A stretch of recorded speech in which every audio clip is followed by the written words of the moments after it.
Okay, guys, back from Dubai. Sorry, it took me a minute to get all this footage put together and kind of get it lined up. You get to see a little bit of the hotel room that I was in. You get to see the British Airways shower that I got to lay into.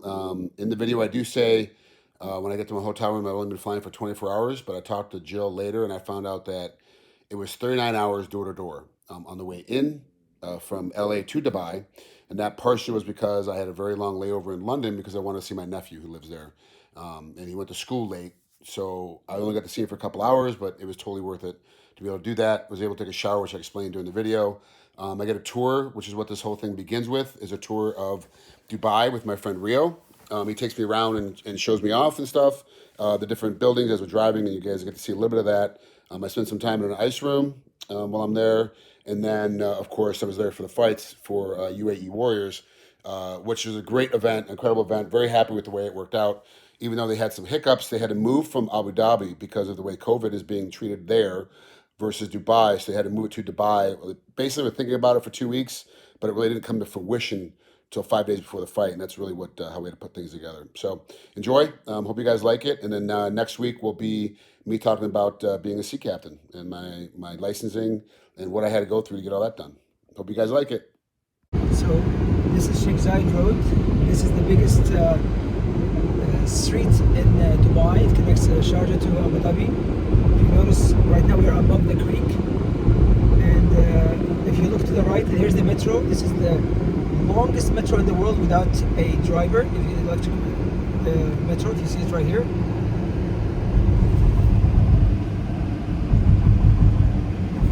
Who built it? The Chinese? The Chinese built it, but that's before they start manufacturing the viruses. But anyways, this street, you'll see the architecture. You're gonna see great building. Just for you guys to know, we don't have any taxes in Dubai, but we do have tolls. So whenever we go on the streets, the toll, and these are the metro stations. That's how they change the names to each one. Oh yeah, I saw that. So the toll is, if you look right here, the sticker. This is how they know we're crossing, the sticker. And now, cha-ching, $1.50 to the government of Dubai, not the federal government. You know, but this is the price you keep. If you look at in the middle of the desert, where we have great. Look at that landscaping. Grass, Yeah. Great landscaping and. Jeez. And if you look to the right, that's the tallest building in the world, Burj Khalifa. You can go to the top tonight. Frank is going to be there with the dancing fountains. Oh, that's for the fountain, right? Yes, exactly. Up there. Oh, okay. So that's why if we go now, you're not going to enjoy it as much, so you might as well. Right, you gotta wait till the suns are down. And these are the metro stations. And if you can tell, this one is called Burj Khalifa. This is sponsored by Dubai Mall and Emaar. So to explain to everybody at home, what they did is with the Metro Rail is the Chinese came in, they built it for free, but to get to keep all the revenue. And they thought that no one's going to use it, but everybody uses it, so it's making a lot of money. So they didn't know how to recoup.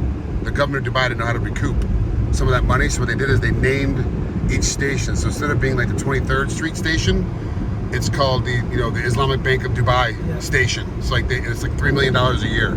So that's how they're making their money. Which is smart by both parties if you think about it. They didn't cost anything, and look how well it's done and how they did. Now, if you look at all the architecture, every building has to be unique. You cannot duplicate those buildings. The ones on the left are a little bit older, but the ones to the right, they're all brand new. You can see the one that looks like Big Ben to the right. Wow. And if you look at that, here's another metro station to the right. It's all, by the way, there's escalators, there's not, even everything goes to revenue for Dubai, except for the metro fees only. So anything you sell, you buy a stuff over there inside the metro, it goes to the government. But you're not allowed to chew gum. You're not allowed to drink. You're not allowed to eat. Hold on. It's so clean. You can't chew gum? No, you cannot chew gum. Just like Singapore, they took the Yeah. of Singapore.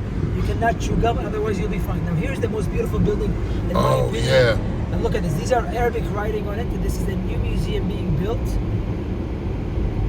And that's why I'm bringing Frank right here. You'll see it right here. Look at this. So this is all writing around this museum that's not done yet. And look how it's exactly next to Emirates Towers, who are two twin twin towers that look exactly the same, but every angle of the towers is a different looking picture or view. Wow. You're right. That is beautiful. That art museum. When is it open? Do you know? Hopefully by the end of the year. Now here's a replica of the Empire State Building. At least I think this is the oldest, one of the oldest buildings in Dubai. I'm gonna go a little bit further down. That was not planned, but we're gonna go to the frame. The frame is an idea came to Dubai to see if you can take a picture and frame it from anywhere in Dubai. I don't believe that's true, but anyways, we're gonna go pass by it. And notice look at the streets. I don't want to do any more advertising for Dubai, but all the streets are clean. Clean and yeah. You cannot have any whole speed bump. This is definitely not like driving downtown LA. Exactly. You're not you make that 110-10 interchange. You're like, or whoa. Interstate 5 right before Calabasas. Oh my God. Yeah. Oh, the 5 is the worst. No, the worst is 4 or 5. Well, the 4 or 5 just stops, but it's not that. It's not potholy. It's the biggest parking lot in the world. Anyway, so I'm gonna try to show you the frame. If there's the frame to the left. Oh yeah. That's a frame. It's a big ass picture frame. Yes, exactly. When you said the frame, you literally meant the frame. If you look to the right for the kids, they made dinosaur. It's called Dubai Garden Glow. At night, they actually brought replicas of Jurassic Park. They are inside. It's all full of dinosaurs for the kids. Oh wow. Yeah. So all these dinosaurs, bigger than this, all over the place in this park.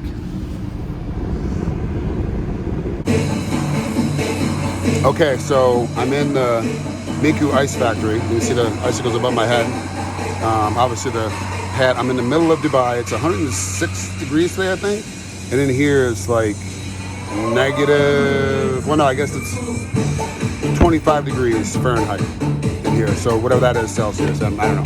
But this is a very well done ice sculpture spot. You can see like the bench I'm sitting in is all done up in ice.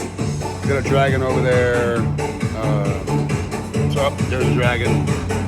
You know, and there's a bunch of figurines, a bunch of stuff. It's actually very well done.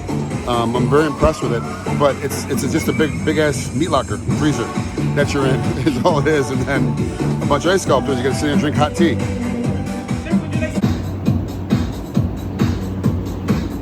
So here's a tighter look at the dragon.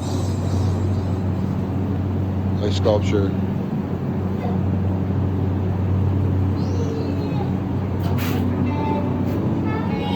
Very well done. Little kid's race car.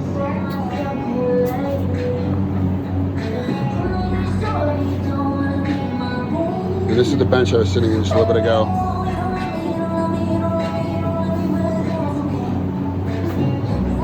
Little Eiffel Tower. For those of you that know Jill and I, you know why the Eiffel Tower is important. Of course, Big Ben. And the one thing that I'm super impressed with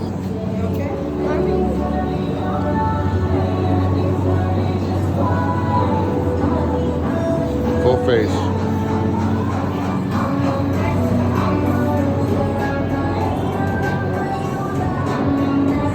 Very well done. And they say that they change the sculptures kind of daily. Like they pick one sculpture and they pick a space and they'll just change it to something else and break this one down and move on to the next one. Not bad for 25 degrees. Just showed up in the arena. We're actually at Caesar's Palace in Dubai. Outdoor, obviously it's a big dome. But big cage. Obviously they're getting started. A couple hours away for the first fight. It's only 3:45. First fight's not till 6, so we got some time. Okay, one of the biggest problems is when we travel. Now, obviously, is that mask has to be worn inside these gyms, but you can see right now it's, what time is it? 2:30 in the morning for me? 3 o'clock, it's 3 a.m. So there's no one in here, so I can get away without wearing my mask. But the biggest issue usually when we travel is that the gyms don't have enough things in it for us to use. Weights are too small, not enough machines, you know, etc. This one actually is pretty well done. I'm gonna spend about an hour or so on that apparatus right there.